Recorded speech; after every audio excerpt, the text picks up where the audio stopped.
Drifting jest to bardzo widowiskowy sport, ale żeby był widowiskowy, musi być bardzo blisko kibiców, żeby te samochody przejeżdżały jak najbliżej, a żeby dało się to zrobić, to trzeba zabezpieczyć zawsze trasę i Trans pomaga nam z tymi klockami Lego, tak żeby zawodnicy mieli fajną trasę, a też żeby wszyscy byli bezpieczni.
Welcome everyone to round 3 of DMP 2025. We're at the penultimate round now at Kielce.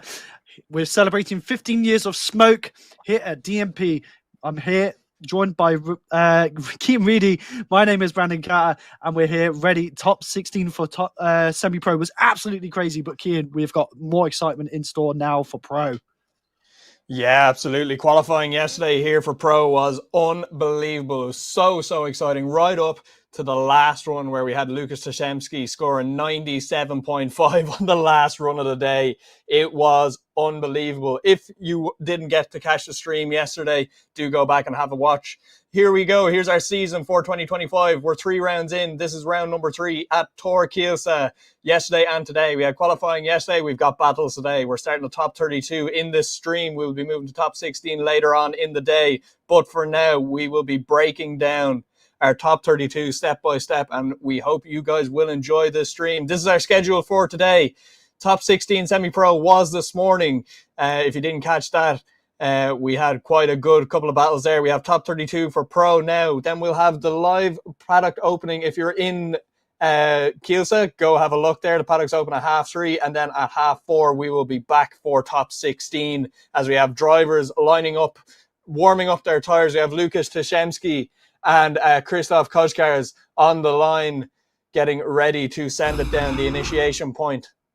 As we will give you a quick breakdown on our track guide here. We'll give you a layout guide. So here's our big long main straight as we have a very fast initiation here at the lines that will illuminate just here. As they initiate there, we do have a slight decel zone. As we come through outer zone 1, we get back up onto the power, carry all the speed and momentum around the bank into outer zone 2. There is quite a large bank there. As we come around outer zone 2, we come back down the hill, down towards a decel zone just before outer zone 3. As we come out of outer zone 3, we get back on the power around the wall to outer zone 4, around the carousel into the inner clip and across to the wall again to outer zone 5 and across the line. That will round out our run and our track guide for today. So I'm looking forward to seeing how the drivers deal with it. We have different conditions today. It's slightly colder.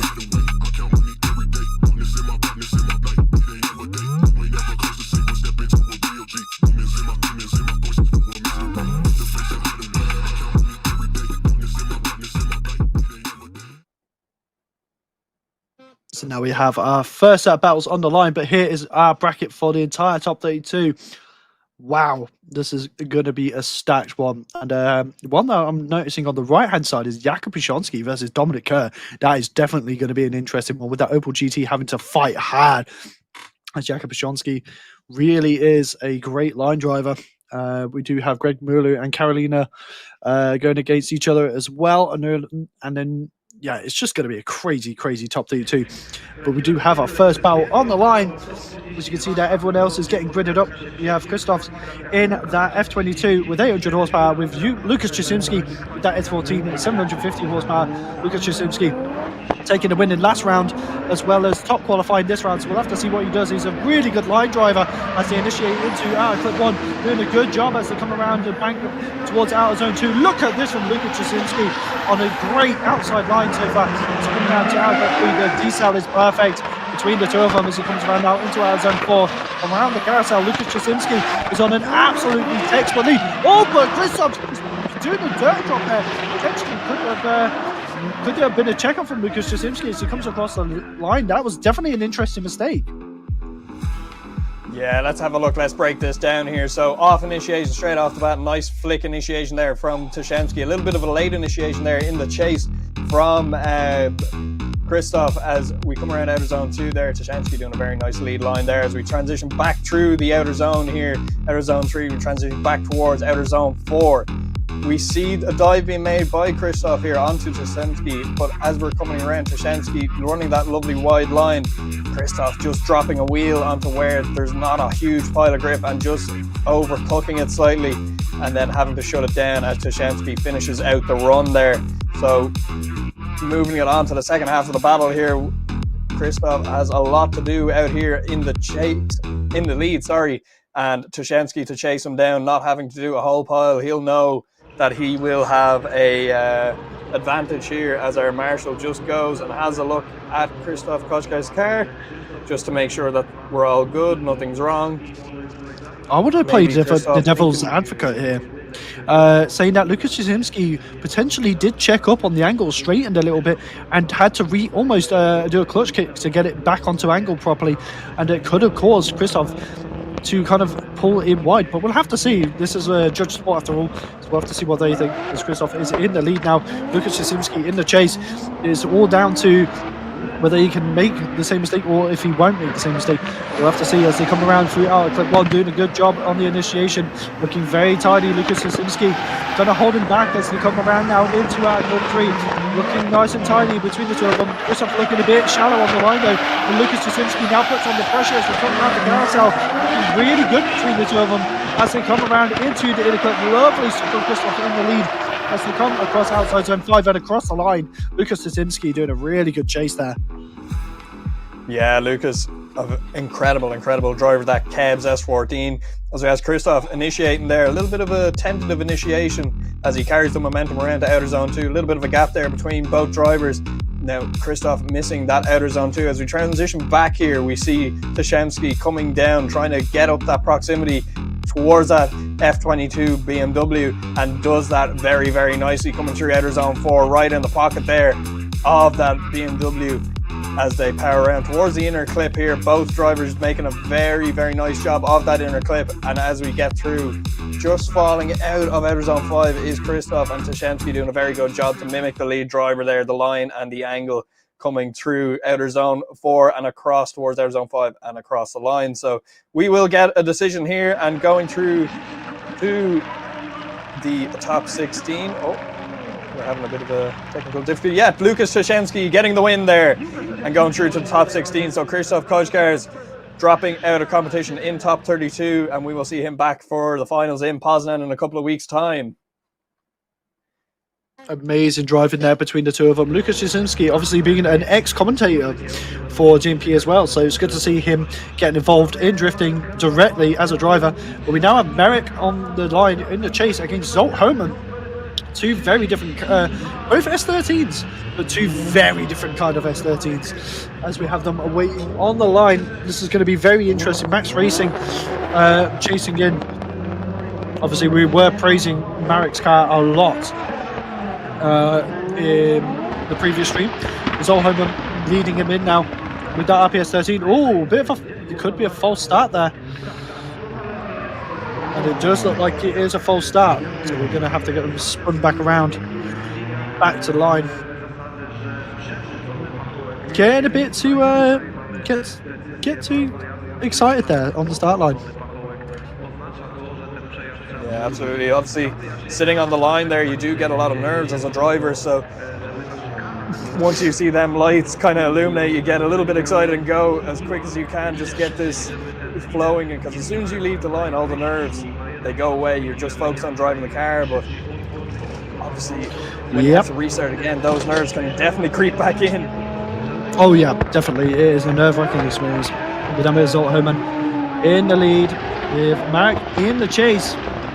Let's see what these two can do. A lot of power between the two of them as they initiate into outer one. Marek a little bit late on the initiation there as they come around towards outside turn 2, doing a good job to find the lead as they transition now into outside 4, going a bit too hard.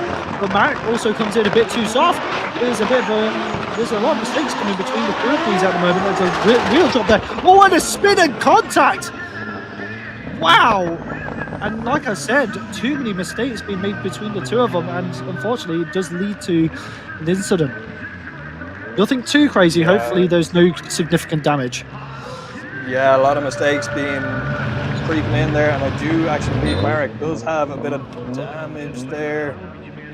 You can see that wheel is facing the wrong direction according to the other wheel that is moving, so maybe has broken something there. So unfortunately for Marek, he will have to go and get a competition timeout. Hopefully, I presume he will be awarded that by the judges because it was Salt Homan who did spin. Let's have a look at it here on the replay as we initiate here. There's a little bit of a gap form straight off the bat. Salt doing a very nice initiation, going nice and wide through outer zone 1, carrying that momentum all the way around to outer zone 2. Marek trying to just reel him in there as we transition back here.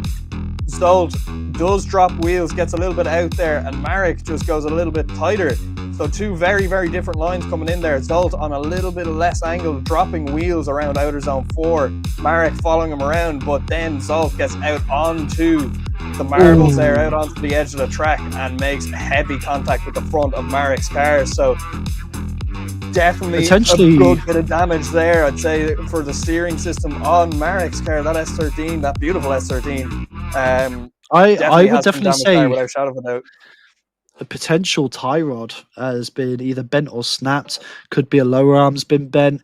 It could be multiple things that could be wrong here. It could be the it does look like it's driving, but it is. Yeah, you can see that the alignment's completely knocked out.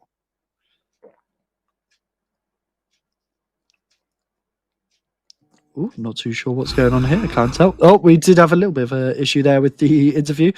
Obviously, that's Nasser Alabali.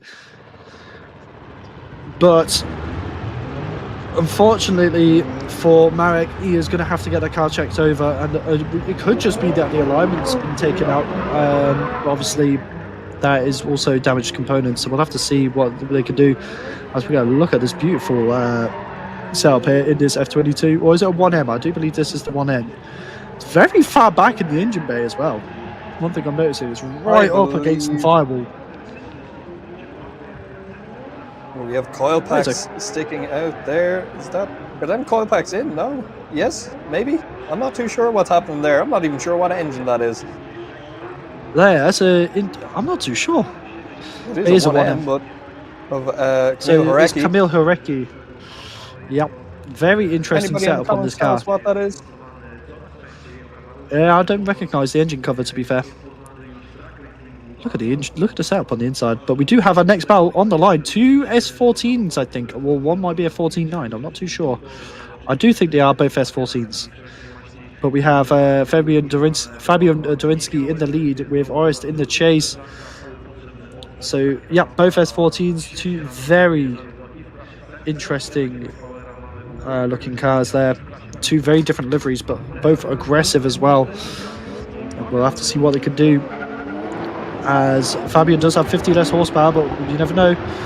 And here we go, initiating into outer clip 1. Lovely stuff there from Fabian, but whoa, just getting a bit deep there, getting a bit dangerous, but Orest goes off track.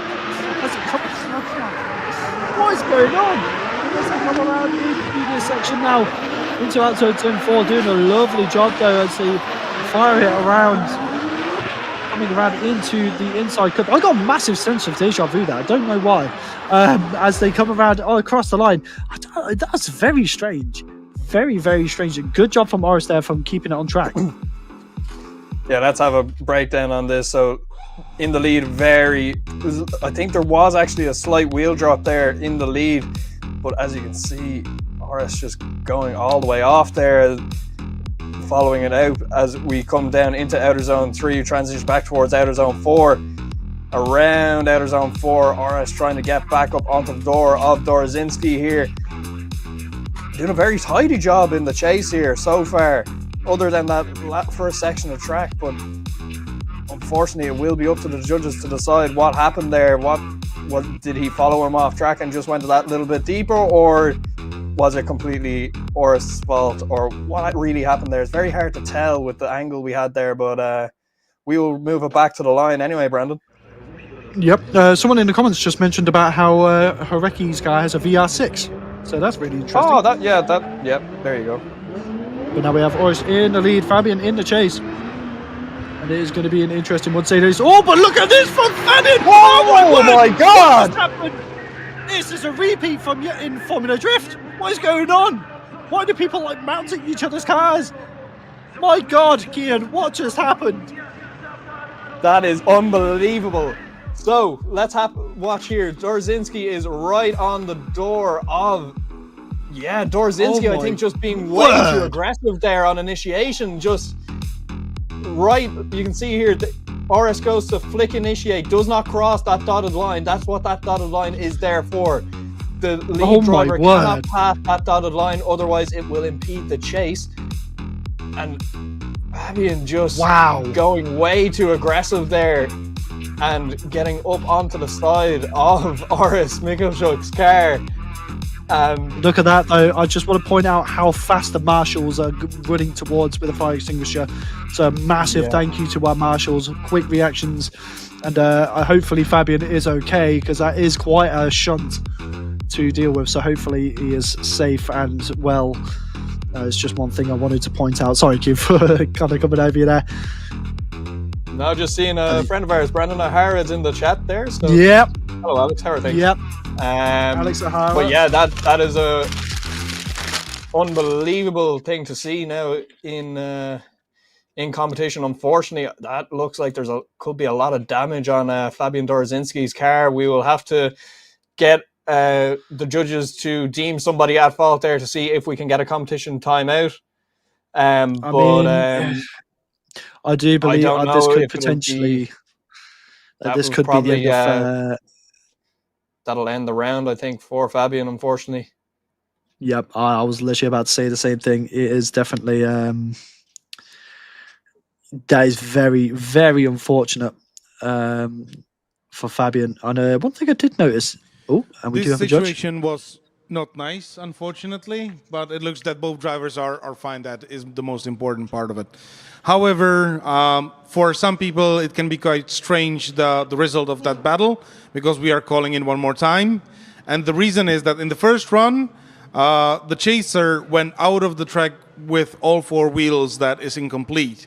And in the second run, it was mistake of the chaser that he did not give enough space for the leader to do the initiation. All procedure from leading driver on the initiation was correct. He was on his part of the track. He was not crossing the separation line. There was no excessive slowing down. So all of that was fine. The chaser was a little bit too much eager. So we're having 0 for both chase runs. And that means one more time. There we go. Thank you, David, for that confirmation. And so that's a very interesting. As obviously, that's one thing we didn't take into account. To be fair, it was the off from Orest in the previous run. So obviously, now it's going to be a one more time. They're going to have to get those cars fixed. And obviously, you can see that. Just to explain there what David was talking about with the the chase driver impeding the lead driver on initiation in the second run there. So that dotted line that I pointed out earlier on, that is exactly where the lead driver should be, in that box. The chase driver has to allow that amount of space for the lead driver to initiate. Now, it also goes the other way, where the lead driver, if he crosses over that white dotted line, it can impede the chase. So you need to, it's kind of a standard there. You need to give space for an initiation. It's kind of what you need to initiate. You need space, especially on this track, because it's such a fast initiation. You are flicking the car from side to side. So Yep. As we can see here, Marek fixing his own car out of the It car did. with the helmet and everything still on. I think that it was actually a tie rod that was bent or potentially snapped. So I think I was correct there in saying that it was a steering rod that had been damaged. But as you can see there, he's just getting the ball joint back together for that.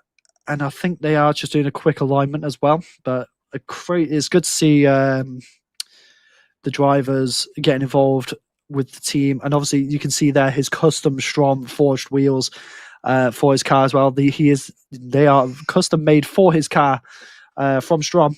As you can see there, Fabian Duinski just heading back towards the pits. Like Alex O'Hara was saying, it's not like in the sim where you can just press back to pits. I mean, technically, this is his back to pits button. Just not driving back, unfortunately.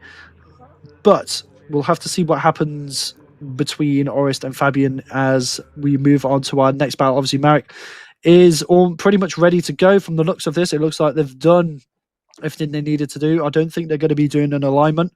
I think they're just going to get the wheels on and get that car out of there. Unless the alignment has already been done, they know exactly how many notches to turn on that tie rod, which would be incredible because that is how you know you've got your setup down to a T. But we have Martin Damon now in the chase with Lukas Wilczek in the lead. Obviously, Lukas doing a really good job in qualifying. We'll have to see. This time, yes, it is an E46. Last time, I still get taken a bit out of calling it an E36 by accident. But we'll have to see how they do as that E46 leads in that F22. Nice flick initiation there in the lead as they come through outclip 1, almost gapping that F22 as they come through out of zone 2. Look at the speed from Lukas as it comes through into outclip 3, transitioning now in towards outside 4 on that carousel, but the F22 is nowhere to be seen. Look at the pace from Lukas in the lead as he comes around now into the inner clip. This is an incredible lead as he comes around across the 5, maybe a bit shallow and across the line. Wow, what a way to start that battle. Yeah, absolutely. Let's break this down here. So in the lead, we see a lovely initiation there and a little bit of a gap between both our drivers here, but Marcin having to do a little bit of work there to get back up onto the door of Lukas Wilczek as we transition back down into the decel zone and transition back around to outer zone 1. Getting a little bit out of shape there in the chase is Marcin as we come around into the inner clip 1 here, and it's not really working out. The gap there is just too much for Marcin to make up, unfortunately, so we will have to see what happens in the second run here, but definitely advantage there to Lukas Wilczek. Definitely, that was an incredible lead from him. I did not expect him to have that kind of pace, so big surprise there from. But we'll have to see what Marcin does in that F22 as Lukas now chases him into the initiation. There is a pace difference between the two of these, or will it be the opposite this time as they go around towards outside zone 2, looking very clean in the lead so far. A little bit of a bubble in the angle, but Lukas spins and sends it too hard into our clip 3. So after all of that in that lead, he makes that mistake, and unfortunately that could be all she wrote for Lukas, and that will be him potentially bowing out of the top 32 as we have him finishing off the run there. Now, this is what I love about drifting. No matter how one-sided a battle can seem, it always comes down to going across the line on the last half, and this is proof that is just crazy. Absolutely. Let's have a look here. What happened here? Yeah, just gets out onto the marbles and just loops it, unfortunately, for Wilczek. Yeah, doing an Alex O'Hara there, unfortunately, but you didn't go there, did you? Oh, I did. Yeah, Alex said it in the chat already first. So, yeah, so unfortunately for Wilczek, this could be a very telling factor because that will be a 0 for Wilczek, and Marcin's car rolling away there, just wanting this battle to be done.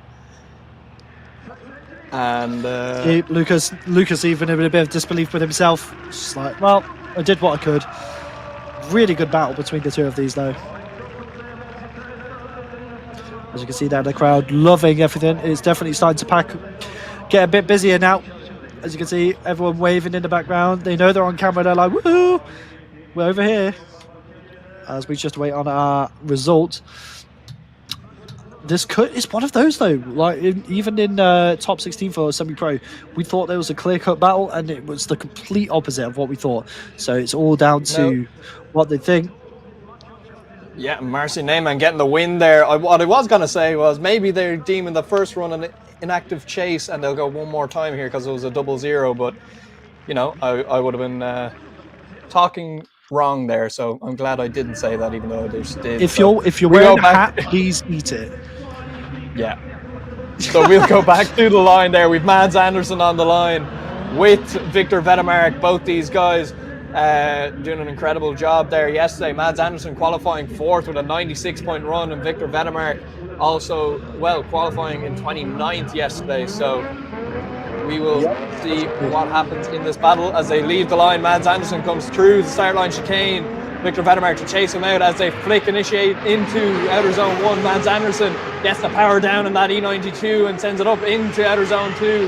Vedemark right there with Mads Andersen as they transition down into outer zone 3 and around to outer zone 4. Mads Andersen doing a very tidy job as Vedemark goes on the bumper on transition coming into outer zone 4. They come around into the inner clip here, and Vedemark is right there as a little gap starts to form between both drivers, and across the line they go. Brandon, this is what we wanted to see. Yeah, obviously Victor Vedemark having an incredible looking car, Mads Andersen being an incredible lead driver as well.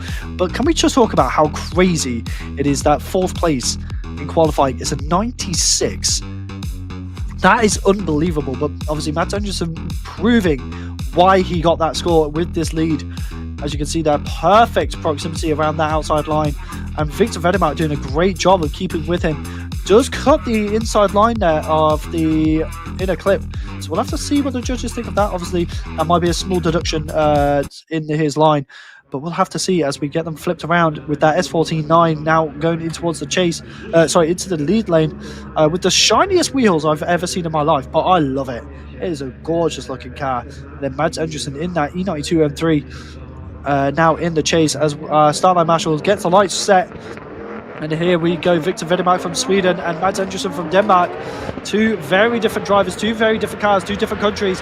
But let's see what he can do as he comes through. Look at Victor Vedemark with the speed and the pace as he comes around. But he does go off track and Mads Andersen follows him in. So that is a big mistake between the two drivers. Could that be deemed down to Mads Andersen following Victor Vedemark in? Oh, this is definitely... Oh, but Victor Vedemark makes a mistake as he comes around once again. And this is definitely not the cleanest second half we've seen. So we'll have to see what the judges think of that. Yeah, let's break it down here because initiation was a little bit weird. Vedemark pulled a bit of a gap and Mads Andersen does try to mimic Vedemark as best he can, but does manage to just follow him off track and goes a little bit deeper. Mads Andersen actually going a lot faster there than Vedemark, trying to make up some proximity. Vedemark goes and finishes out the run just to make sure that he can get through the rest of the circuit. Does make a mistake there coming out of outer zone 4. Maybe some problems with that car not sitting well with him, but we'll have to see what the judges make of that. Did Mads Andersen have enough time to react and not go out of track, or was it really down to just following that lead driver out? But we will have to see. Maybe there's a little bit of slippiness down on that section of the track there that we haven't seen, but both drivers will get out of the car and we will get a result, and it will be Mads Andersen to get the win and go through to top 16. So the judges obviously deeming Victor Vedemark at fault for that and Mads Andersen just following off track there. So we will get them through. Very unfortunate there for Victor Vedemark. I know that he's going to be a bit disappointed, but very good performance between the two of them as we have Zolt Herman now in the chase. We do have our one more time. Once again, Zolt Herman in the chase. Mads Andersen with that crazy ECU master button box on the steering wheel. I love that. I love the fact that he's gone a very spaceshipy in the inside of that car, as it does kind of look like one on the outside as well. But as you can see there, no front bumpers between the two of these. We don't need them, as we just wait for our start line marshal to get them ready. Obviously, there is a big horsepower difference between the two of these as well. But now we have Marek getting ready to lead out Zolt Herman. And here we go.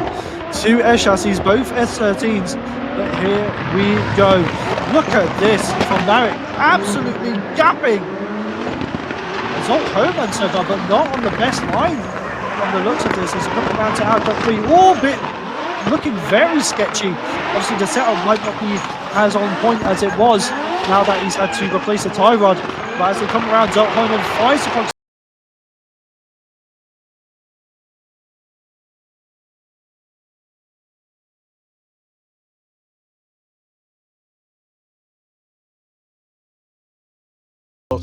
Now, Marek, like you said, Brandon, not on the best of lines here. Initiated well, but then dropped out of outer zone 2 and kind of just managed to grab outer zone 3. Zolt trying to make up some ground and does manage to get back up within proximity of Marek, but yeah, not the best of runs for the second half of this battle. Now, obviously, we do have Marek with an advantage here, so Zolt and Marek both knowing that, look, there's only so much you can do, but Zolt definitely would want to be closer throughout that whole run, even to see could he make up any kind of advantage onto there. But we will get the judges' scores dropping in.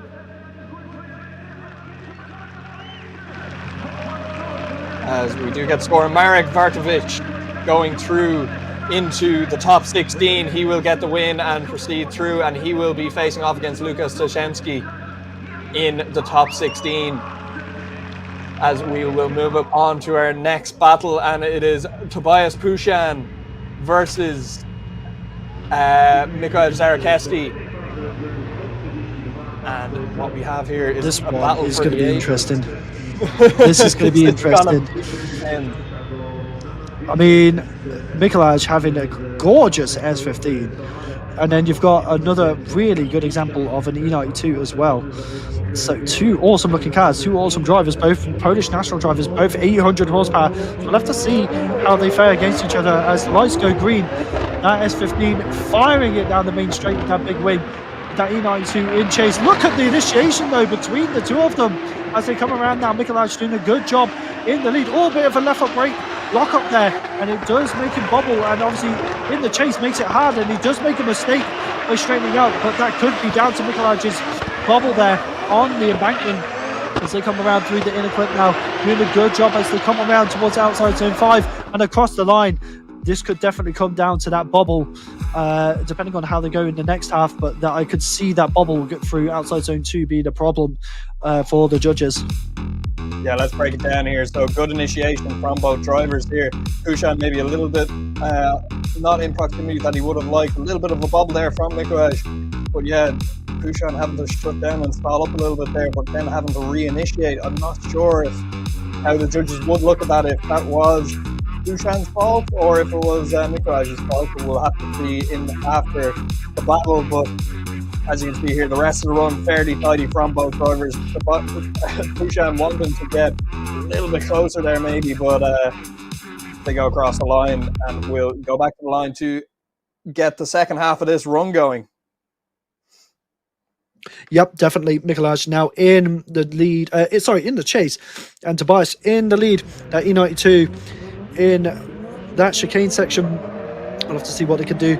Obviously, will there be another mistake in this run, or will Mikołaj do everything he can to keep it clean as they initiate him? Oh, a little bit of a hesitant on the initiation there, not as close as he could be, but Tobias doing a good job in the lead so far, keeping it nice and tidy. But Mikołaj starts to find the proximity, starts to find the door. Can he get into the pocket of Tobias? Yes, he can. There is the proximity, wheel on door as they come around, just fall behind a little bit as they come through to the inner cut. Looking really good from Tobias here as they come around outside zone 5 and across the line. Lovely work from both of these drivers. Yeah, let's break it down here. So straight off the bat, Pushan doing a very tidy job on that initiation. Mikołaj trying to just make up every bit of proximity he can, trying to cut a bit of angle, cut a bit of line to get up onto the door as we transition back down here into the decel of outer zone 3, transition back towards 4. You can see Mikołaj trying to make a dive here, there and everywhere, trying to get back up onto the door, and he does, coming around outer zone 4. Now coming into the inner clip here, Tobias kind of has a little bit of a checkup, has to stall the car to get back into the inner clip, and that kind of throws Mikołaj a little bit, but we will have to see what the judges make of this entire battle, because you know, Brandon, we're commentators. We do not really speculate on what the judges think because we're just drift fans. We just like watching drifting. So as both those guys getting out of the cars here, the crowd gives them a big round of applause. They'll have a bit of a shake of hands and a bit of a hug as we wait for our judges' score to come in. Yep, definitely. I mean, Mikulaj's doing a great job, as well as Tobias. Both drivers putting everything on the line as they go. Could it be the straightening from Tobias in the previous run was down to Mikulaj's bubble, or was it a isolated incident where he made the mistake?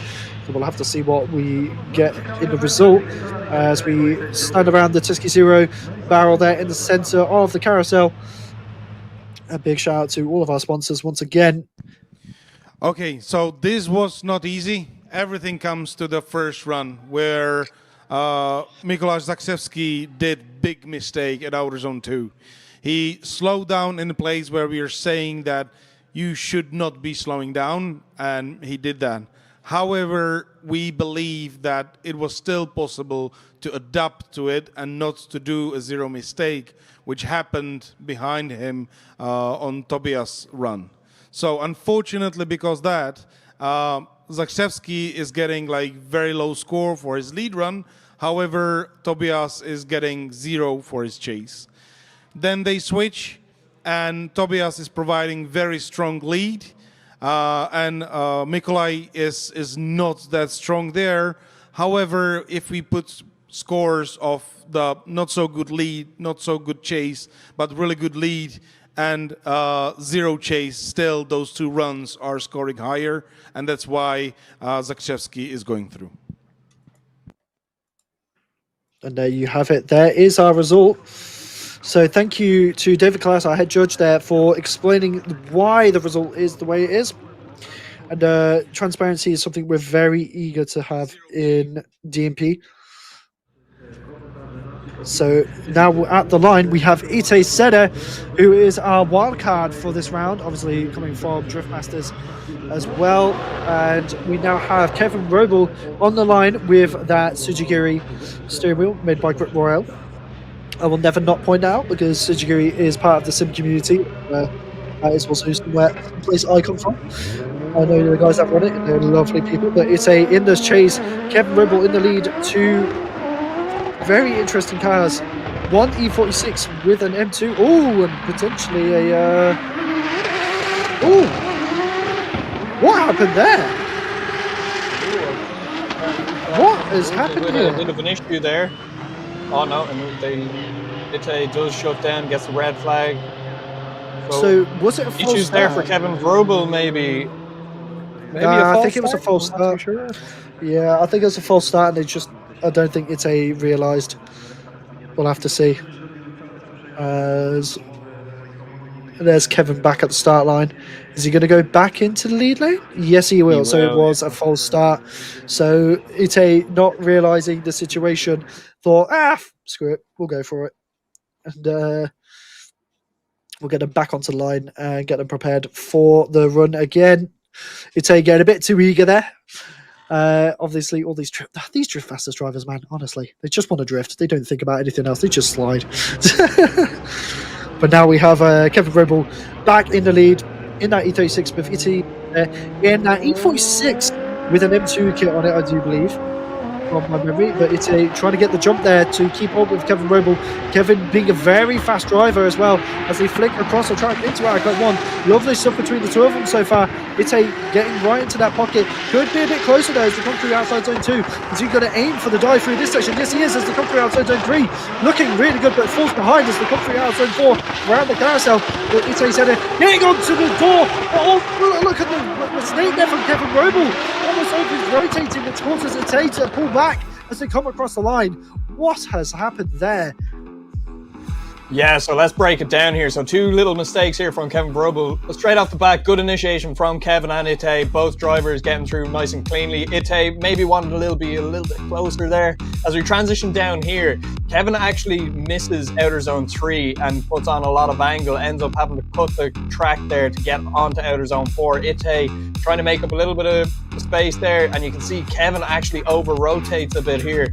coming out of outer zone 4 has to leave it early to get into outer zone, or to inner clip 1, and coming across the line, then Ite gets back up on the door. So good job from Ite Sada, doing everything he had to there to deal with the mistakes in the lead there from Kevin Vrobel. As we will get Ite back to the line here. Kevin talking to our marshal. Very, very good save from Ite. That just goes to show the level of his driving, though, his awareness in his proximity, and seeing and analysing what the lead driver is doing.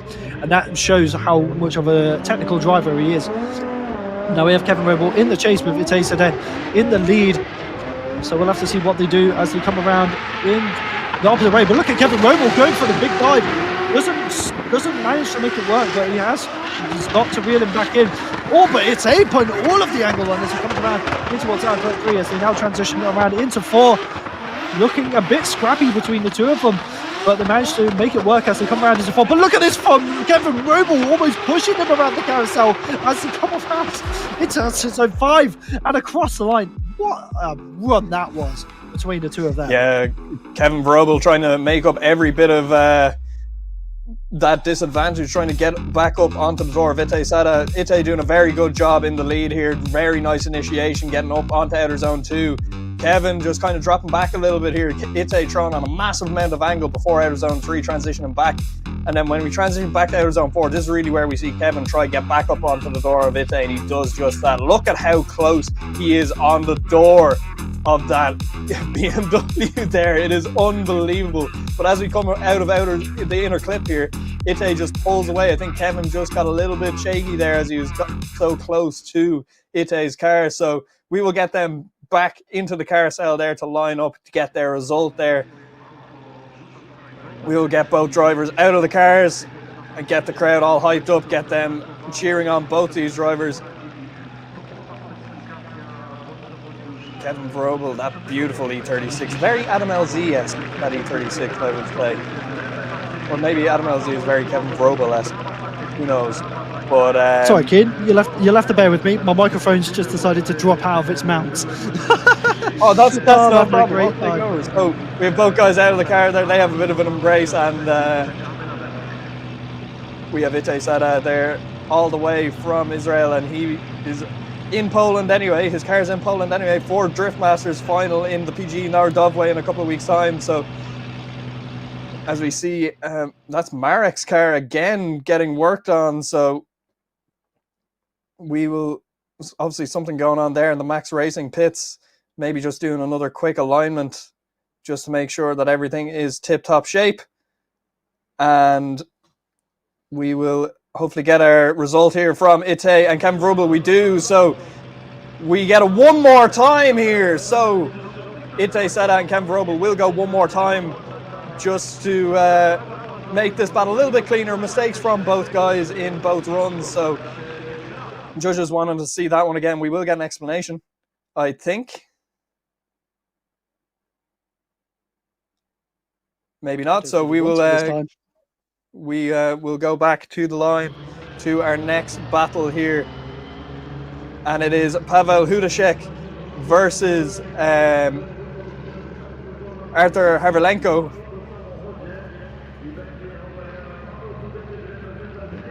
And we do not have an Artur Harvelenko on the line, so I can see his car back there.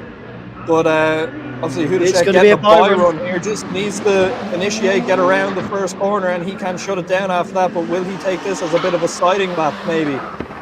Obviously yes. So just feeling out how much grip's out there. Just to get a little bit of information for the top 16. So that will be Pavel Hudashek getting through to the top 16 and taking the win there. Artur Harvelenko obviously not pulling to the line in time, unfortunately, so not sure what happened there with Artur Harvelenko. We will try get that information for you guys as soon as we know, but hopefully we can Hudashek won't be happy with winning that way, but yeah, we'll see him back for top 16. Artur Harvelenko we'll see back for the finals in Poznan hopefully. So we will just get confirmation from the judges there what's going on. There we go. My microphone is back, ladies and gentlemen. For some reason, it fell off of the mount. I don't know. I think the bolt was loose. I was trying to move it. I've not had a good break today. But now we have Dominik Kerr in that Opel GT chasing in Jak Brzozowski. This is going to be a battle to watch. And I've just noticed my throat is really starting to clear up. I'm really happy about that. Finally, Kian, I can have a break. My body is not wanting to do things it doesn't want to do. But now we're going to have to see what goes on with this battle, as two very different drivers, two very different cars once again. This is definitely one that is going to be difficult for Dominik, as our start line marshal gets them prepared. That GR86, the all-in-oil Red Bull GR86 of Jak Brzozowski in the lead. Dominik Kerr in that Opel GT in the chase. Here we go as they fire down the main straight. The red lenses on the front of that GT86 looking really aggressive as they come around now. Dominik Kerr trying to get the proximity as they come around now in towards outside zone 2. A little bit of left foot braking there from Jak Brzozowski as they come around into outside zone 3. And looking good between the two of them. A little bit of a check up there from Dominik Kerr as they come around outside zone 4 on carousel. Looking really solid though between the two of them. Jak Brzozowski doing the technical lead line. Dominik Kerr trying to get the proximity as they come around to outside zone 5. Lovely stuff between the two of them. Amazing driving there between both of these drivers, and I'm excited to see how it goes around. Yeah, let's break this down here. So obviously Jakub Brzozowski, he knows what he's doing here. He's been to this track a number of times, and he does exactly what we'd expect him to do in the lead.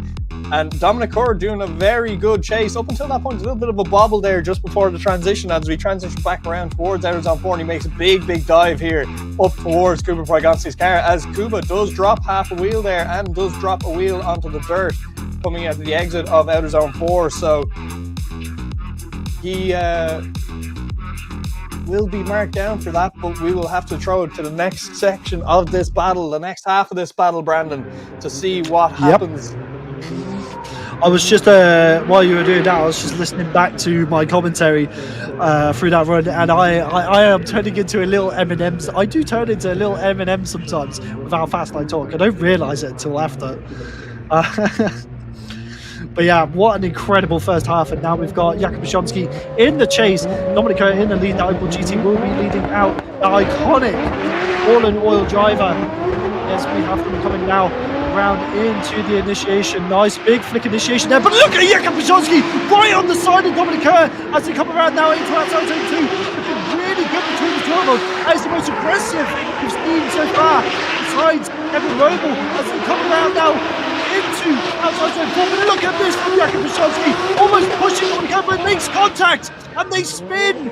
A massive mistake there from Jak Brzozowski potentially, or could that be Dominik Kerr's fault? We'll have to see what the judges think, Ian. Yeah, absolutely. Let's break this down here. Let's get a replay going, and we'll have to see what happened there. Was it contact that made everything happen? But look at this initiation here from Kuba Brzozowski, right on the door of that Opel GT of Dominik Kerr as we come around to outer zone 2. Dominik a little bit shallower than he would have liked in there. Kuba staying right there, mimicking that lead line very well as we come down into outer zone 3 here. A little bit shallow on outer zone 3 as we turn around, rotate the cars to outer zone 4. This is where we start to want to catch this bit of contact here. So Kuba does push up onto Dominik Kerr, no contact there, but there, that's the contact. Kuba shuts down, and then Dominik Kerr does end up spinning out. So I will say, go out on a limb here and say that was Brzozowski who is at fault for that contact. But we will bring them back and see what the judges make of that. That is that's an interesting one for sure. And we could have a really big upset in the championship here right off the bat. Kuba Brzozowski is sitting second at the moment in that championship. So could Dominik Kerr that is a big uncharacteristic mistake from Jak Brzozowski there. And obviously he wants to put on a show, and he definitely did that. Unfortunately, it's just one of those. We'll have to see. Moving on into the top 16 is Dominik Kerr taking down Jak Brzozowski. A massive win there for Dominik Kerr. As you can see, he puts a fist into the air, and unfortunately for Jakub, just making a mistake. And not even the best of drivers make mistakes sometimes. And unfortunately, that is all she wrote for Jakub's weekend. So I believe on the line we should have Fabian Dorzinski and Mikhail Oris Mizalchuk. Yes, we do. So that is the one more time that from what we saw earlier, where we had cars jumping up on top of each other. So we will go and run this battle one more time, Brandon. I'm impressed that these two are back on the line, to be honest, to get those cars ready. Clearly not enough, there wasn't that much damage, but we have Fabian in the lead, Oris in the chase. Let's see what he can do. Two S14s coming around now into outside zone 2. Good initiation between the two of them. But look at Oris right there on the side of Fabian as he comes around now, transitioning into outcut 3. Oris, look at that from Oris. Trying his hardest to get the proximity as they come around now into the carousel of outside zone 4. Oris putting it onto the door of Fabian. Fabian doing a good job in the lead so far. Nice and concise. Nice through the input. As they come around to outside zone 5. Look at that between these two. Absolutely textbook. Yeah, absolutely. Let's have a look. Let's break this down here. So Dorzinski does a very nice initiation there. Oris, a little bit of a gap there, but then makes the dive up onto the door of Dorzinski and gets right up into proximity with him as we come around out of zone 2, down the hill into the D-style here. You can see Dorzinski makes very nice work of outer zone 3, and RS getting back up onto the door as we come around outer zone 4, doing an incredible job in the chase here is RS Mizalchuk. As we come around into the inner clip here, both drivers very cleanly through there and across up over into outer zone 5 and across the line we go. That was very, very nice from both drivers. As we will move it back to the line and we will send them for the second half of this one more time, Brandon. Yep, so here we go. Fabian in the chase, Oris in the lead as we have them going through now the start line. Let's see what we can do as they come into initiation. Fabian holding a bit further back this time as they come around now in towards outside zone 2. A bit of a wobble there from Oris as they come around now into outlet 3. Fabian trying his hardest to keep up, has to hold back a bit. He is not too sure what he needs to do here as they come around the outside zone 4 of the carousel. Whoa, almost making front wheels from the contact once again. It's Fabian. He's complying it all. He's risking it all as they come around outside zone 5. Look at that from Fabian. Getting risky. And I do believe he made contact with that wall. You can see the end block of that wall has shifted. So I think he made contact with it. Let's have a look what happened here, because this is where we really saw a little bit of a correction from both drivers. So coming through outer zone 2, there was a little bit of a bobble there coming just before outer zone 2, and Fabian had to deal with that and ended up pushing very far inside coming at outer zone 3, but manages to recover very, very well coming into outer zone 4 here as we come around. Oris just dropping a wheel there on the outside of outer zone 4 while Fabian's right there on top of the door of the S14 as they power across, and I think that's the closest we've seen anyone all day, and he does make contact with that wall. He does move that entire concrete barrier, so we will have to get some machinery down there to fix that before the next battle. But we get both drivers out of the car here, they shake hands and they give a bit of a hug, and we have the crowd there, lovely crowd, clapping them on, cheering them on. This is what we came to see, some very close, intense, entertaining battles. So as Drift fans, we are very much enjoying this as the guys have a bit of a chat what happened between both runs there maybe, and we will wait for our judges to give us a bit of a response here in terms of a decision. I presume we have some machinery out just fixing that that wall there as we get the crowd hyped up again, giving everybody a bit of a wave, both the drivers. So let's see what the judges make of this one. I'll be interested to see what they think. I'd like actually a bit of explanation because I don't know which way I would actually bring this myself. I believe after this battle we will have that one more time between Kevin Vrubel and Ite Sada as well.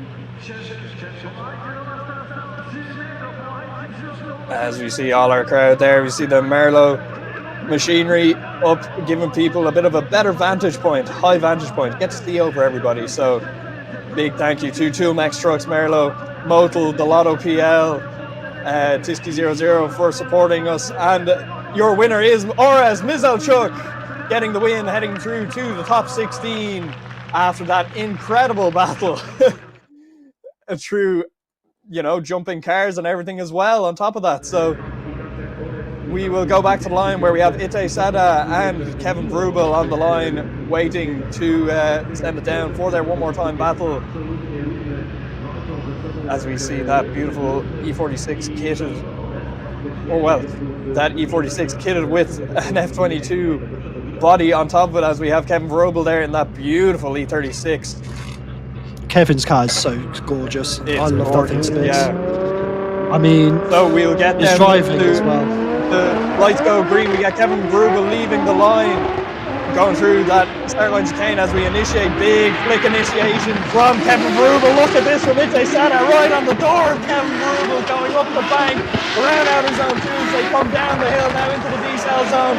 Kevin Vrubel a little bit shallow there as Ite Sada deals with that very, very well. Rounds outer zone 4. Ite Sada is right there with Kevin Vrubel, pushing that E36 around as we come into the inner clip and across towards outer zone 5 and across the line. Unbelievable stuff from both drivers here as we will look back at that. And let's break this down as we get initiation here. What an initiation there from Kevin Vrubel. A big dive there from Ite to get up onto the door of that E36 as we push it around down the hill here.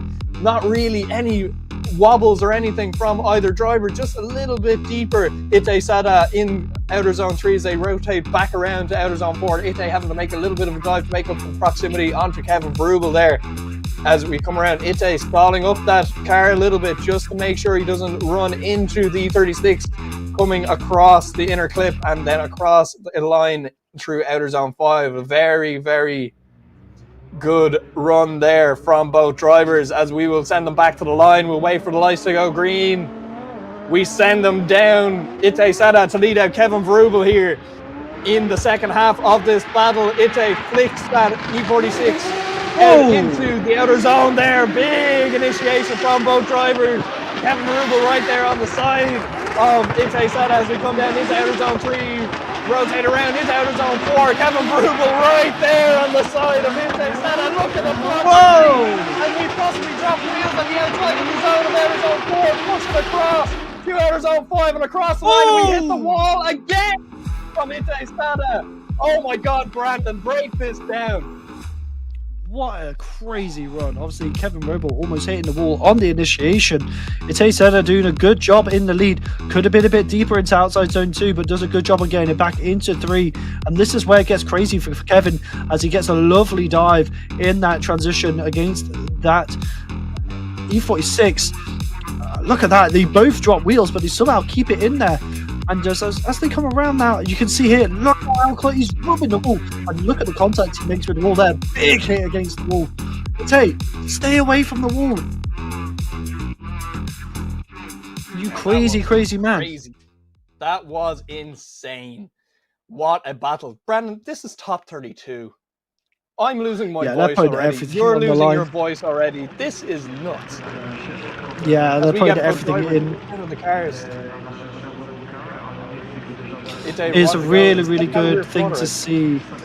It's good to see the Driftmasters grid outside of Poland coming into DMP to have some fun. Obviously, you got Nasser Alabali as well, who's been a wildcard for multiple rounds now. Ite obviously being a really, really experienced driver in Driftmasters as well, and coming to give DMP a go again. So you can see that it looks like the filter, the oil, is that the oil filter? The oil catch can. So obviously the oil is quite hot. It definitely hot. It's not uncommon to see. Obviously it's not ideal, but we have 59 North there in the chat saying go Ita. Big shout out to 59 North Wheels for supporting a lot of our drivers here. And if you are looking for a set of wheels, do hit up 59 North. They support lots and lots and lots of drivers around the world, and particularly in this competition. As we do wait for our decision here for this battle, the guys just kind of waiting patiently there for the judges to make their call. Obviously a lot of stuff for the judges to talk about here as we do get a decision, and it's Kevin Vrubel going through, beating out Ite Sada, our wildcard driver, out in top 32, where we have Kevin Vrubel passing through to the top 16. Wow. Brandon, what do you make of that decision? To be fair, with the aggression of Kevin, I can see why the judges went that way. So massive congratulations there to Kevin. Obviously, it's doing a great job. Obviously, unfortunately, not in the way you probably wanted it to go, but now we have Valery Shevlov in the... Oh, it looks like we've got a bye-run there for Valery Shevlov. So he's just going to do an initiation. I wonder if he'll do the full track. That S13 look even cooler going than at the start of the season. Has he? Yeah, and he looks like he's going to do a full lap. He wants to know what the grip conditions are like, how the track is feeling. He's going to be having a look. But that car looks even more aggressive than it did from round 2 and 1. It looks like he's had conditions as he comes around. Good in the clip, looking really tidy. Lovely lead line there. Good bye run there from Valery Shevlov. I'm not too sure who he's meant to be against, but... he was meant to be against Christian Erlandson, so Christian Erlandson not pulling to the line there, so Shevlov getting through to the top 16. He will be facing off against Dominic Kur in the top 16. And that's going to be interesting. Yeah, an interesting battle. That will be sick. Just going back on that last battle there, Kevin Brugel will be facing off against Pavel Hudashek. Pavel getting that bye run into the top 16 also, so we will see both of those guys back for top 16. And we will move it back to the line here for our next drivers. It should be Nasser Al-Halbali versus Joachim Vagard on the line. Oh, this one's going to be good. This one's going to be good. Obviously, Vagard being a very technical driver, but then you've also got Nasser, who is just... He's always turned up to 11. He's never not going crazy. And that's what I love about his driving style. He's just always... He throws paint at the wall and he's got fixed. And he's an incredible driver. As the lights go green, it's becoming now leaving the line. Here we go, Nasser Al-Halbali going into the initiation, looking very tidy so far. As he comes around in towards outside zone 2. But Vagard not coming from being anywhere. As they come around now into outside zone 4, looking really good in the lead from Nasser Al-Halbali. Vagard's doing a good job of trying to keep up. Once all the names towards real contact there. The last is based on the chin and keeps it going as they come across the line. Really good reaction times there from Nasser. Vagard obviously being in a much bigger car. That as you can see there, just a massive gap being made between the two of them. Obviously, Nasser's car is going to be quicker off the line as they come around into 3. The gap is still there, and obviously Vagard on the shallower line to try and keep up and get the proximity back as they come around into outside zone 4. And this is the problem with his line, obviously being too far on the inside and does almost nudge Nasser's front wheel. So we'll have to see what the judges think of that, but they've still got a second one to go. Not the most ideal way to go, but obviously the battle is not finished until it is over. We still have, obviously you can see there that he's just getting the start line marshal to check his car, make sure everything's in place. That's it. Now in the chase, Joachim, oh god, I'm terrible with these names, I do apologize. Joachim Vagard in the lead. Joachim being really good at his lead driving. But this is where Nasser shines in the chase. As we have him initiate now into our one. Doing a nice opportunity of looking very shallow, doesn't get it out kind of. That's it, kind of holding back, giving his pace to do what he's doing as he comes around now into our zone 4. Looking really solid from Nasser though. Look at this from Vagard though, not too shabby through our 4, not as deep as he could have been as he comes across the line through outside zone 5. Definitely a bit hesitant there from Nasser Al-Halbali, but I do believe that potentially he knew what kind of lead he was going to be going against. He might be watching Joachim Vagard in practice, but we'll have to see what the judges think, because as you can see here, he is very shallow in the lead in a lot of areas, and this is a place you don't really want to be as the lead driver, because it does set up a bit of a difficult chase. But Nasser Al-Halbali does a good job with the situation he is given. As he comes around, obviously Vagard does get a lot of speed there as he comes across the line. It's definitely, it's an interesting one. This is one the judges are going to be looking closely at. As we just await on... there you are, Kian. Yeah, so obviously Nasser Al-Halbali, a very talented driver. But we'll be hoping to see what the judges make of that run altogether with contact and everything. So That's it. Where are you going, my friend? I think you got it lost there. Then make that decision. Two very cool cars. It's not often you actually see M4s being used in competition.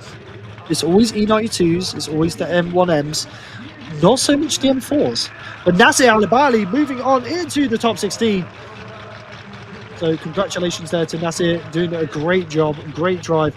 And obviously, Joachim Magar trying his hardest to get the win, but unfortunately it just didn't go his way as they greet the crowd and head back into their cars, ready to prepare for top 16. Like I was just seeing in the chat, it was a very safe run there from Nasir, not pushing away, didn't need to. So yeah, very smart driving as we have Samuel, Landonov in the chase. Bartosz Stolarski in the lead in the FMIC EU Performance S15. I do believe this is another Rocket Bunny kit. Yes, it is potentially. I'm not too sure actually. It's a little bit different to the other ones. It doesn't have the holes in it like most of them. But very interesting looks for both of these cars, as we do have a lot of flags coming in for Samuel as they come around now into the initiation. Looking good from Bartos though as they come around into Auto Zone 2. But the E92 is kind of falling behind a bit, and a little bit of correction as well as they now transition from 3 to 4. Looking solid so far between the two of them as they come around through the carousel towards the inside clip. This is looking good from both ends. Obviously the start was a bit iffy from the chase, but we'll have to see what the judges think as we get them swapped around.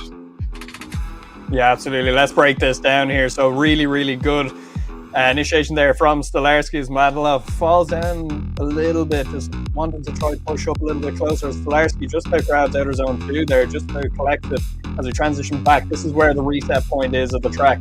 Mladinov would want to make a dive in this section of track, and he does. So Stolarski doing a very nice job in the lead there, maybe just a little bit shallow off 3, but does a nice job around outer zone 4. Mladinov taking full advantage of that and pushing up onto the door of the S15 as we come across the outer zone 5 and across the line. So not a bad chase from Mladinov. Would like to be a little bit closer, but yeah, he will be looking to do better in the lead here, Brandon. Yep, definitely. But we have Samuel in the lead now and Bartos in the chase. Bit of a slow start here between the two of them as they start to gain more speed now. Coming around, that camera angle is definitely, it definitely throws you off. But Bartos Stolarski, definitely a bit of a sketchy initiation, but does get the surge to come around into our clip 3. Samuel is nowhere near where he needs to be on that lead line as they get around into 4. He manages to settle the car in as they come around the carousel now. Bartosz Stolarski doing a good job of recovering in the chase as they come around towards outside.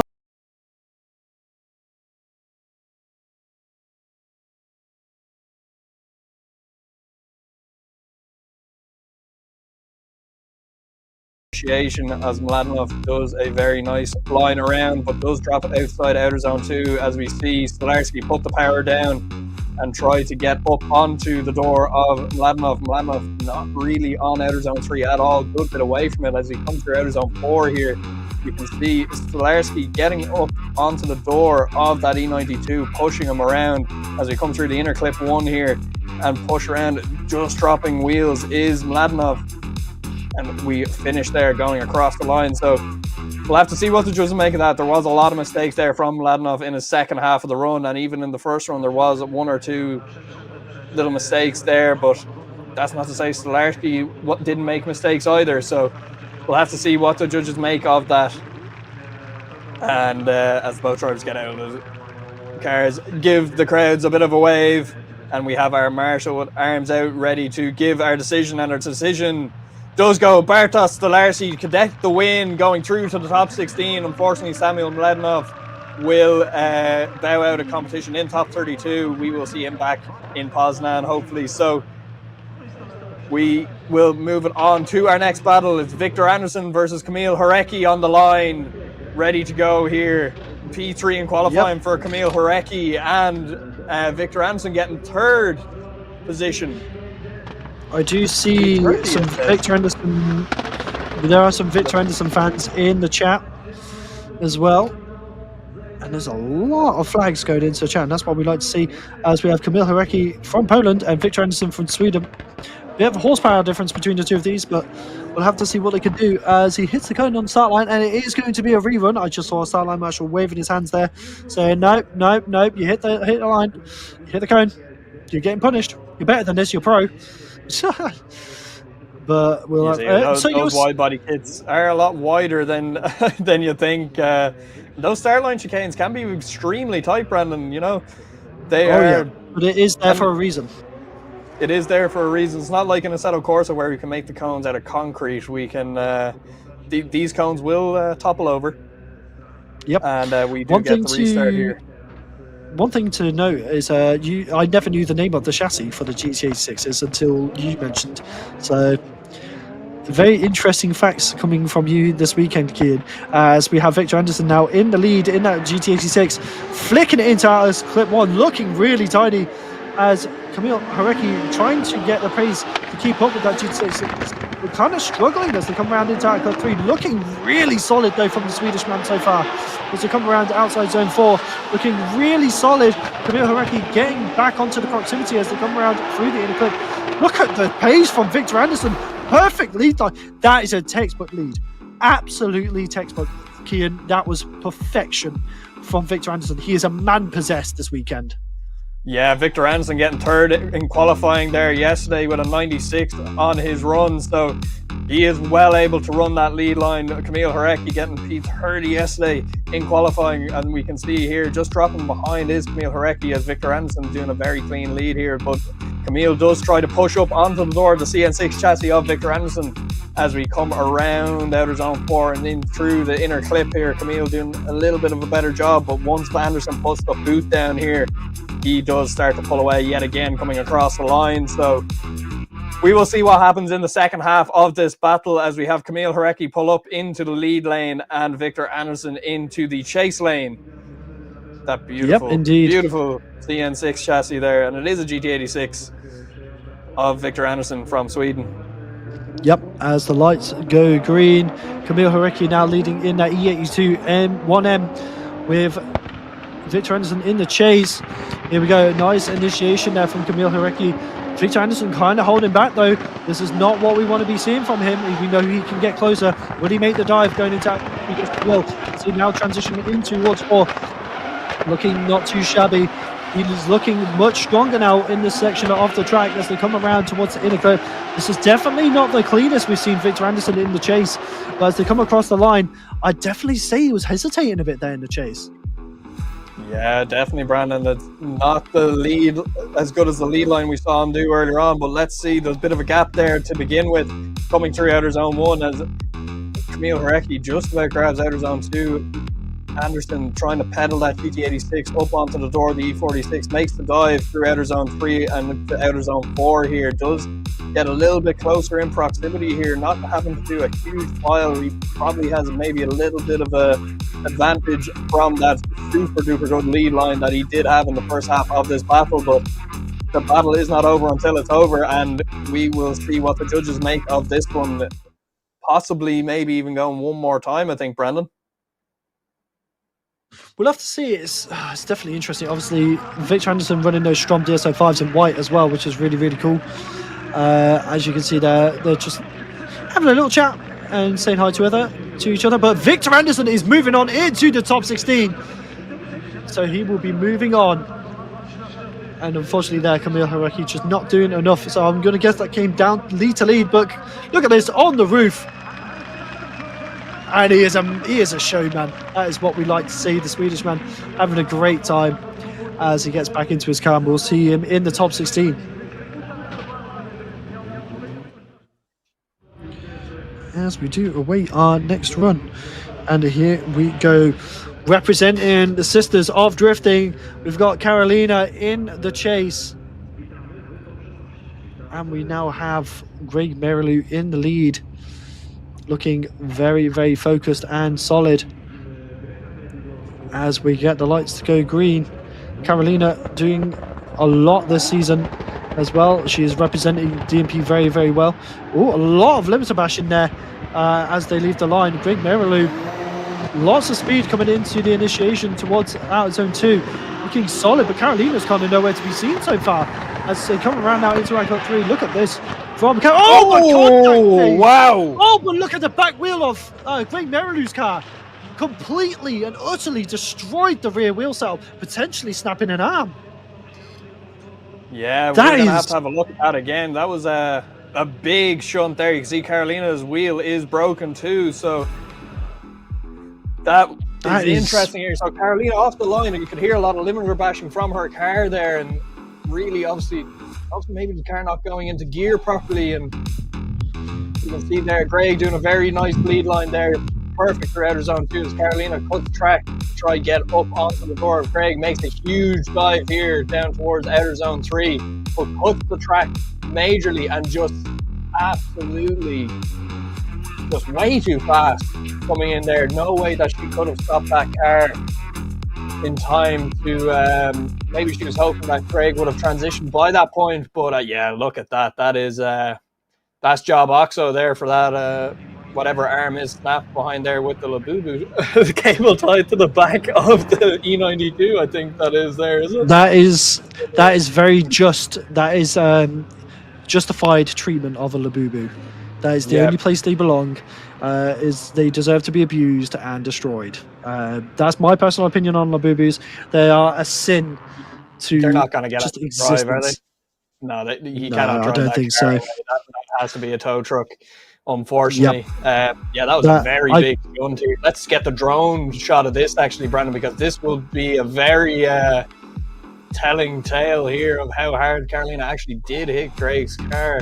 And look here, she Tries to go for the dive. extremely early.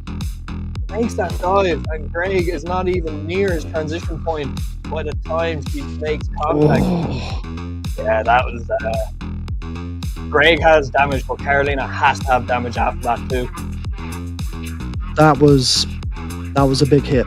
Very, very big hit. Hopefully both drivers are okay. We saw Carolina drive away. We see Greg trying to I don't know, shifted in and out of gear there. The car did a little bit of a jump.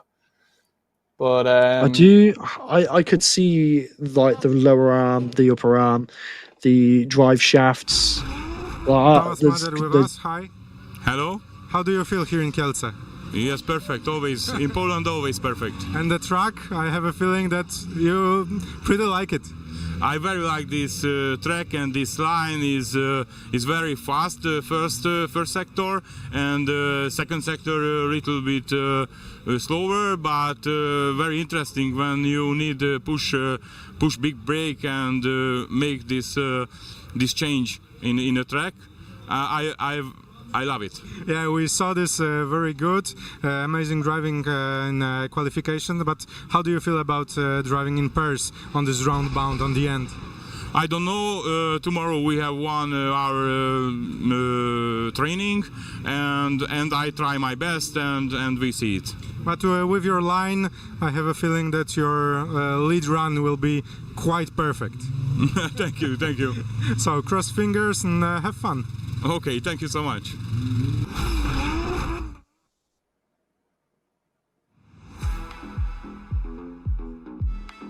yeah, as we get Greg Merlew up onto the tow truck there, that will be a very hard task to get that up onto the tow truck with that rear wheel the way it is. Lots of Can someone damage just there. burn the Labubu? Like, could you not just hit the Labubu instead? Look Can at you the tell wheel I have a flex there. True. Oh, can you tell I have a big distaste for Labubus? Yeah, I can tell, Brandon. I would commit. You, but they're only toys. Okay. I want to commit war crimes against Labubus. Honestly, they are a sin. The rear damage there, Greg. You could have Yeah, that whole corner might have to come out. yeah. I have a feeling that will be the case. Oh, a Saab. I'm a sucker for a Saab. Look at that! Wait, does the boot like fold up and lift? Yeah, That is so cool. Yeah, if you're in Kielce right now, get down there, have a look at the car show. It is unbelievable. I can see. Is that a starlet with a snorkel? over there. Is that what I'm seeing? Am I seeing that right? Where are we looking? Where are we looking? Where are we looking? Directly in front of the Saab, the big yellow car between all the Oh cars. my god! Actually, that might be a Peugeot. That could Is be it a a. I don't Could care. be a It's a Peugeot. hatchback with a snorkel, and it's the coolest thing I've ever seen. I want one. We're just being I gotta car fit one of nerds them now. from the Astra. As we do get Greg Merlo up onto the back of the tow truck, he will go back to the pits, and I presume the judges will deem Karolina Pilarczyk at fault for that damage. So he should get a competition timeout, be able to fix that car, and get back out for the rest of this battle. As we will move it back to the line, we will have Jakob Kroll and Camille Olberich on the line.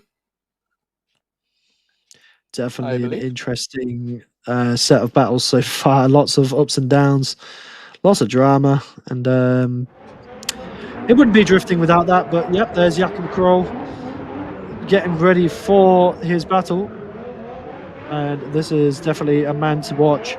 Obviously, being a very successful driver. There's Greg Merlu. It's a very sad sight to see, seeing Greg Merlu on the back of that flatbed going past. But hopefully he can get that done in time. It's not going to be an easy task for the team, because that is quite a short amount of time to do an entire rear quarter, potentially. Obviously, we don't know the extent to the damages completely, but we will have to see.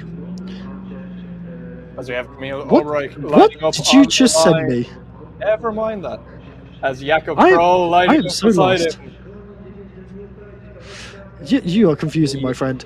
Go to the line, and we have Jakob Kroll to lead out Camille Olberich, and they leave the line there as we come through the start line. Spain, Jakob going to do a big flick entry into outer zone 1, and look at Camille, the proximity is unbelievable as he over rotates and has to drop into the center of the track as we come back down into outer zone 3 here.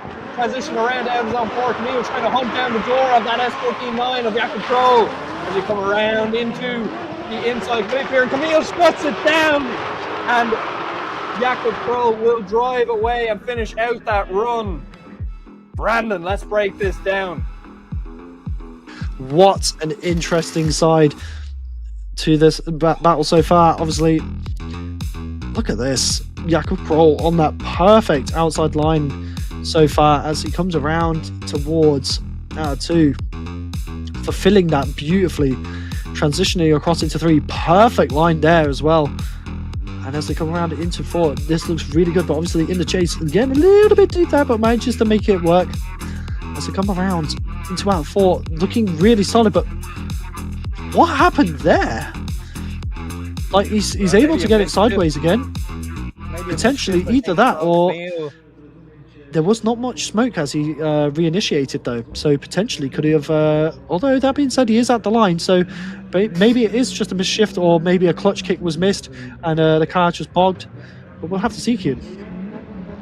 Yeah, absolutely. As we get them lined up again for the second half of this battle, Camille will lead out Jakob Kroll as we come through the gears, coming up the main straight here, as we will go for initiation, flick into outer zone 1, just shallow on outer zone 1 here. Jakob Kroll is going to push up onto the door of Camille as we're very shallow in the track here.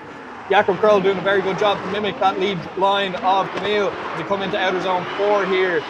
Not a very good lead line here from Camille as he starts to get it back onto that qualifying line. Jakob Kroll having to stall up that car a couple of times just to stay within proximity of Camille and not hit him. So we will see what the judges make of this one. And Brandon, let's break this one down. Definitely an interesting second half. Obviously, Jakob Kroll knew what he had to do. This spot would have been telling him, look, there was a big mistake in the chase. So we'll have to see what the judges think. Obviously, really good run between the two of these. Jakob Kroll not going too crazy as he goes into outside zone 4, giving him the space he needs to make sure he doesn't make it the same mistake. Look at the aggression though from Jakob Kroll as he comes through the inner clip, coming around now into outside zone 5, but he does miss outside zone 5 in the lead, so it's definitely going to be an interesting one for the judges to look over. Yeah, absolutely. As we wait for our judges' scores to come in, we will get the drivers out of the cars, get the crowd to give them a big round of applause there as we get There we go. Big clap from our marshals, and we do get a decision. And Jakob Kroll going through to the top 16.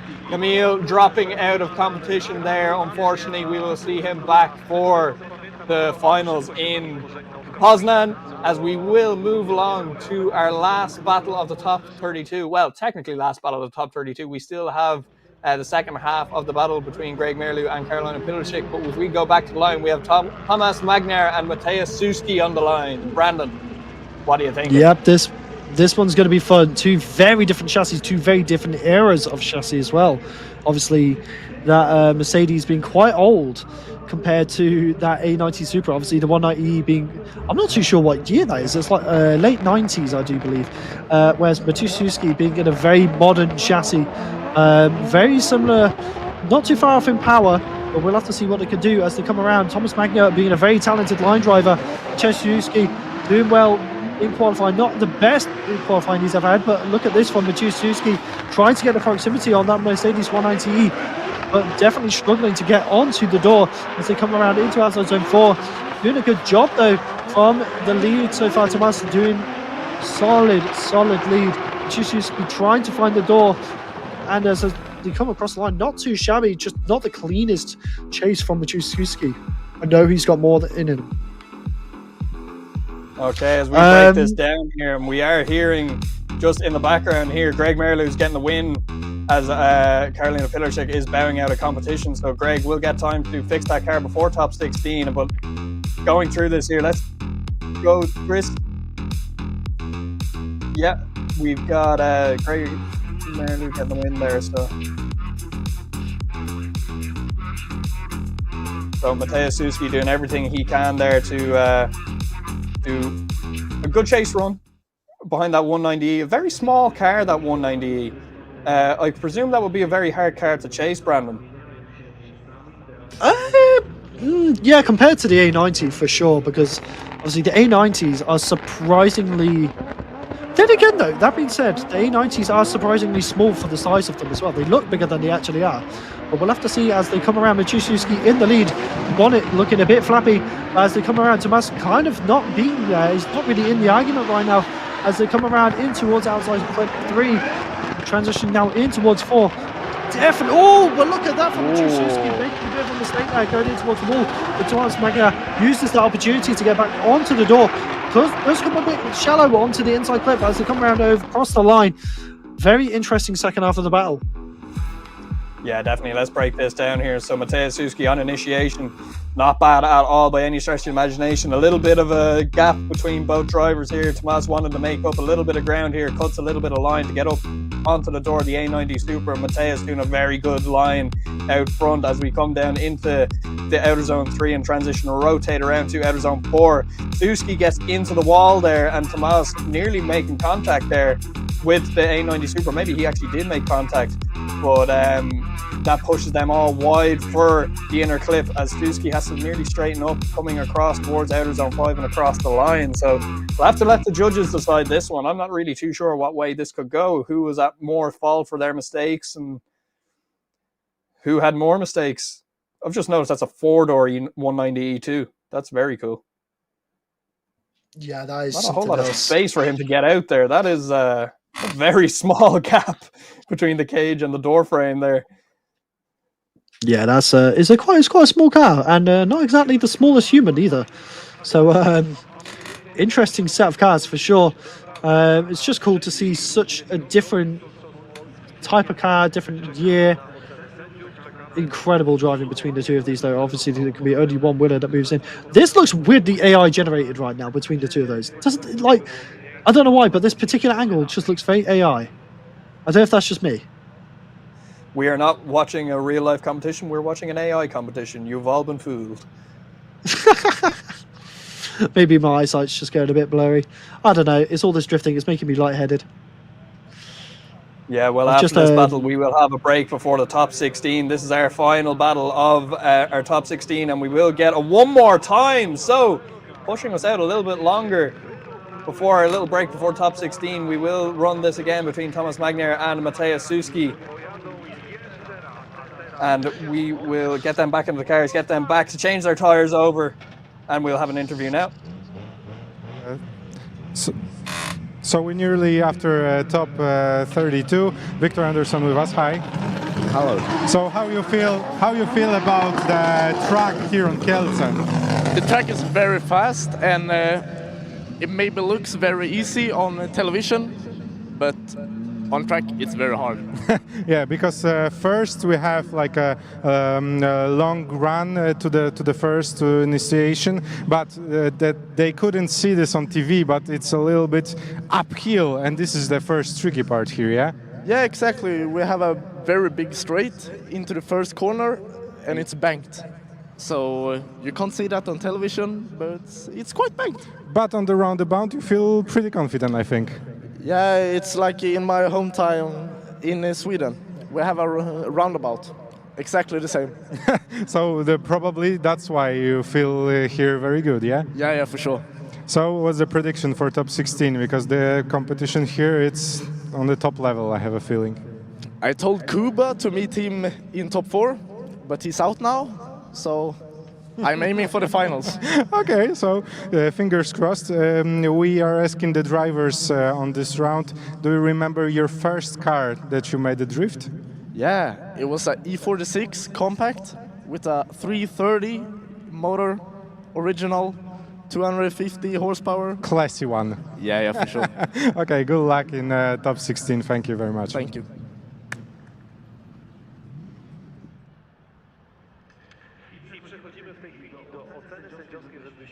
And we will move it over to the judges who have an explanation for that last call there.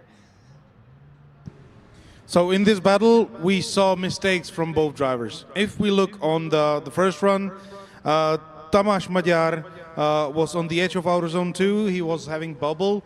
You can also see that it was affecting directly the chaser and that he was bubbling there. Bubble means change of the angle, and then he needed to catch up.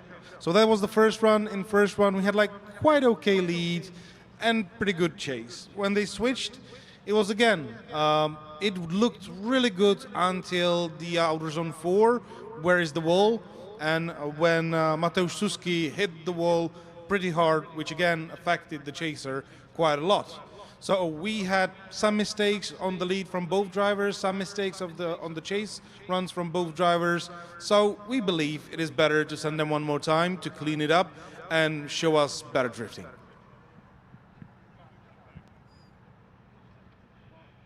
So there we have it. So there's just a quick explanation there of what happened and why. So thank you to our judges for being as transparent as they can be as we get another look into the car show. I've just noticed there's a very rally car looking car in the back there. Is that a Lancia? I don't think it is, but it kind of looks like one. That's pretty cool. Possibly. Don't see them often. I've just noticed who are the guys that have the merch bus? They're based in Poland. I remember Drift Games went over. Yeah, so I believe we're getting another interview.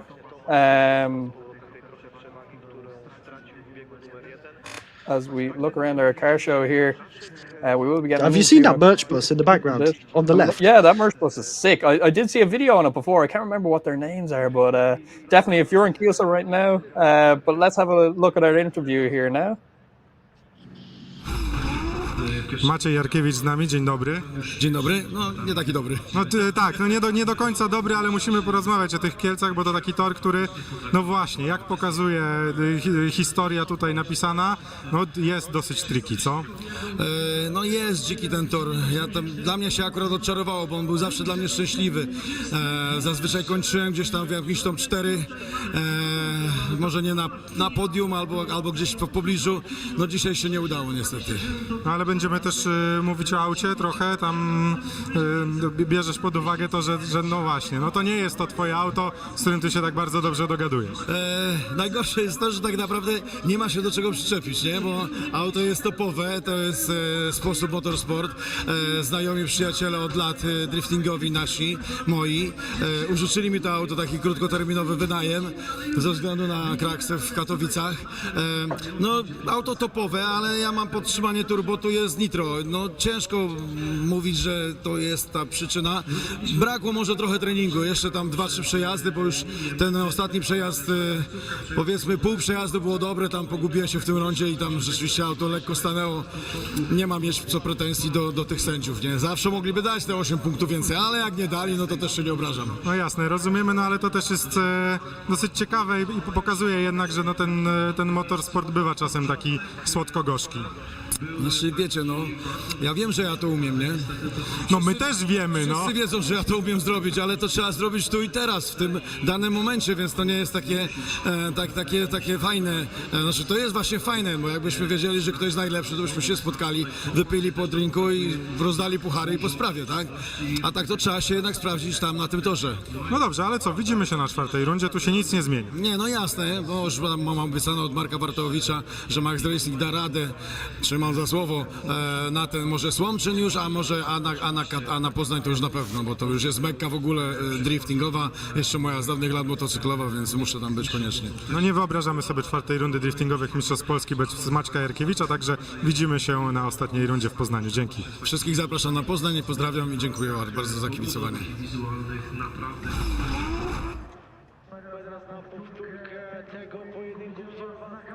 And we are back here at Kielce. Big thank you to Camille for doing all our interviews down in the track here today. As we're talking to you guys in the chat here in the live stream, as we see our lovely crowd giving a big clap for all our drivers. And yeah, Brandon, how are you feeling this weekend? We're seeing this top 32, we're almost done top 32. This has been unbelievable so far. There's a lot of crazy battles. Yep, definitely. There's a lot of ups and downs, lots of thrills and spills. All of these drivers are driving at their limit. Obviously, we're seeing some of the biggest names fall down, like Jakub Śląski, Tej Seder, falling out in the top 32. So this just goes to show how intense this grid is, how intense DMP is this season. And obviously, we're at the penultimate round, at round 3 here, celebrating 15 years of smoke of DMP. And obviously, this is where it all gets crazy. You can see the crowd there at the Lotto banners watching ahead with Merlo Crane giving people a up view of the track. As you can see here, we're just getting a replay of the Suzuki and Tomas Magna battle here, with Suzuki in the chase. So yeah, it's been a really good weekend so far, and obviously Semi-Pro delivered a lot to us, but Pro is definitely adding a lot more, and there's a lot of drama, a lot of action as well.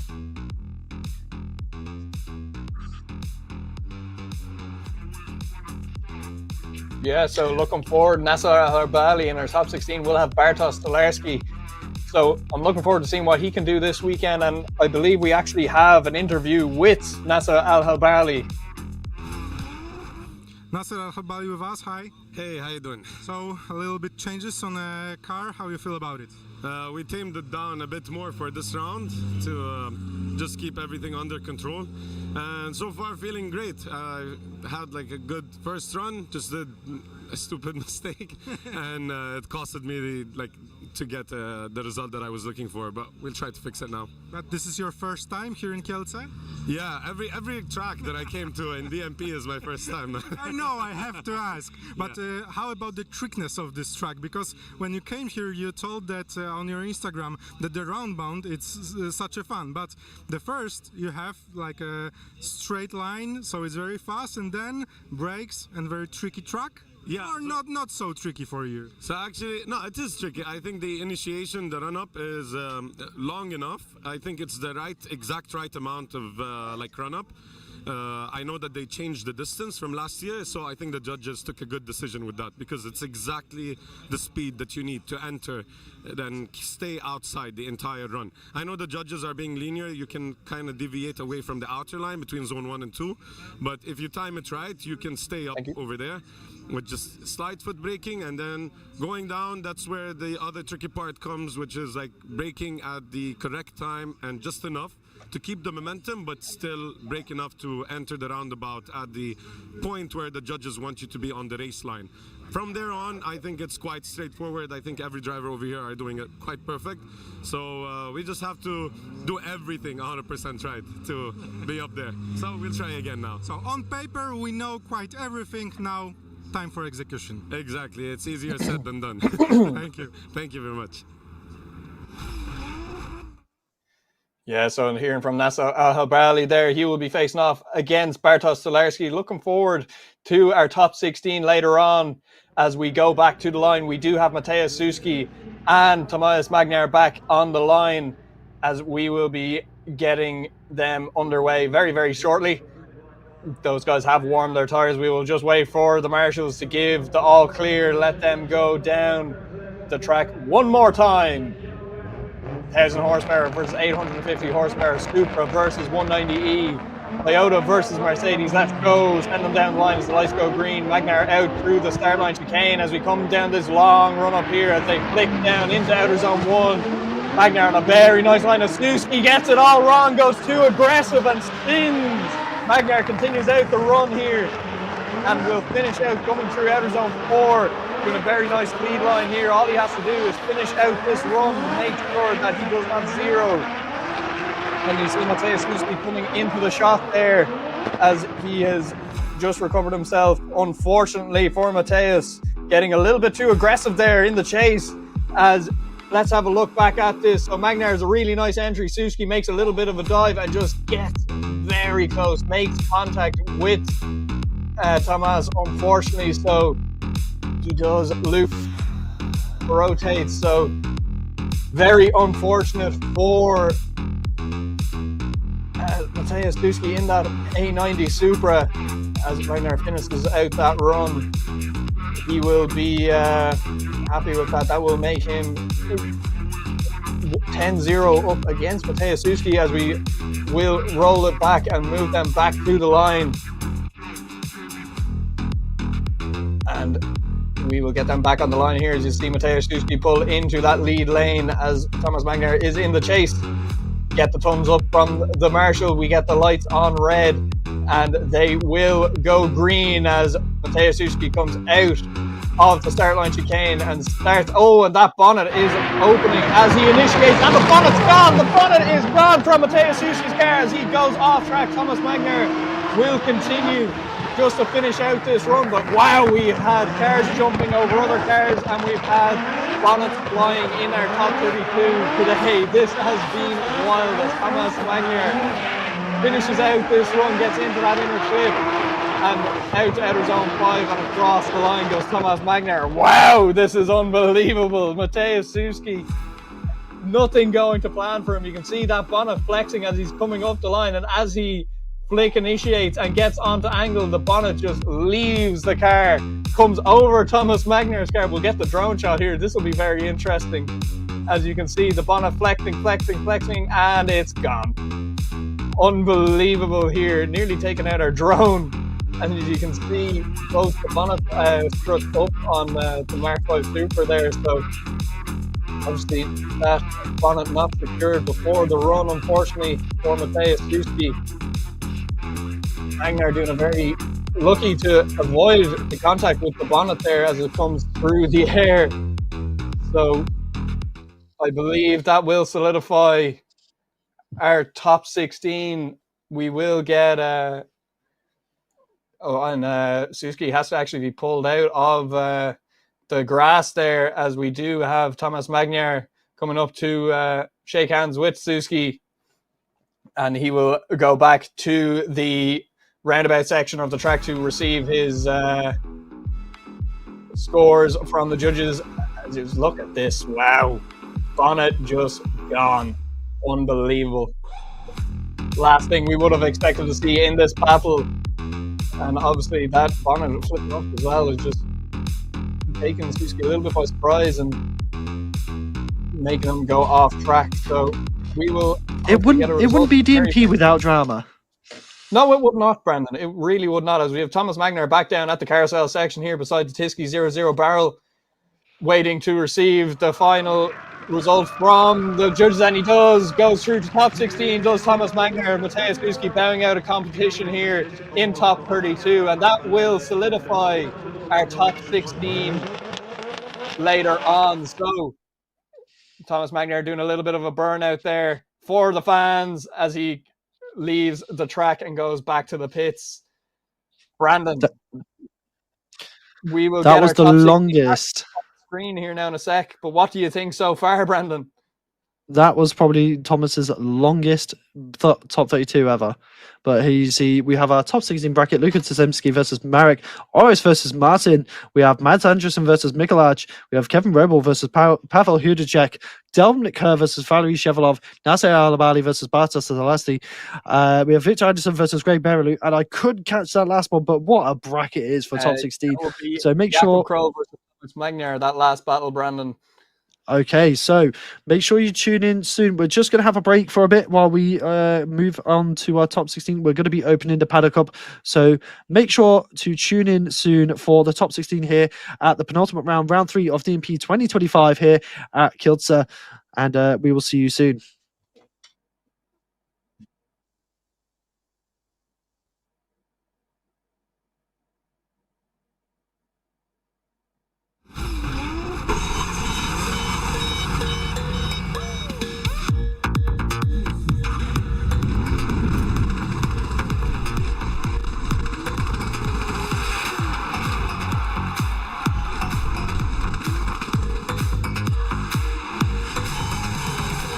Drifting jest to bardzo widowiskowy sport, ale żeby był widowiskowy, musi być bardzo blisko kibiców, żeby te samochody przejeżdżały jak najbliżej, a żeby dało się to zrobić, to trzeba zabezpieczyć zawsze trasę i Trans pomaga nam z tymi klockami Lego, tak żeby zawodnicy mieli fajną trasę, a też żeby wszyscy byli bezpieczni.